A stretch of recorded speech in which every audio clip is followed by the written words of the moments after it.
കൂമൻകാവിൽ bus ചെന്നു നിന്നപ്പോൾ ആ സ്ഥലം രവിക്ക് അപരിചിതമായി തോന്നിയില്ല. അങ്ങനെ പടർന്നു പന്തലിച്ച മാവുകൾക്കിടയിൽ 4-5 ഏറുമാടങ്ങളുടെ നടുവിൽ താൻ വന്നെത്തുമെന്ന് പണ്ടേ കരുതി കാണണം.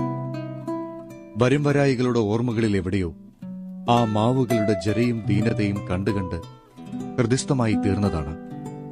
കനിവ് നിറഞ്ഞ വാർദ്ധക്യം, കുഷ്ഠം പറ്റിയ വേരുകൾ, എല്ലാം അതുതന്നെ. മഴ പെയ്യുന്നു, മഴ മാത്രമേ ഉള്ളൂ. ആരോഹണമില്ലാതെ അവരോഹണമില്ലാതെ കാലവർഷത്തിന്റെ വെളുത്ത മഴ. മഴ ഉറങ്ങി, മഴ ചെറുതായി. രവി ചാഞ്ഞു കിടന്നു. അയാൾ ചിരിച്ചു. അനാദിയായ മഴവെള്ളത്തിന്റെ സ്പർശം. ചുറ്റും പുൽക്കൊടികൾ മുളപൊട്ടി. രോമകൂപങ്ങളിലൂടെ പുൽക്കൊടികൾ വളർന്നു. മുകളിൽ വെളുത്ത കാലവർഷം പെരുവെള്ളോളം ചുരുങ്ങി. ബസ് വരാനായി രവി കാത്തു.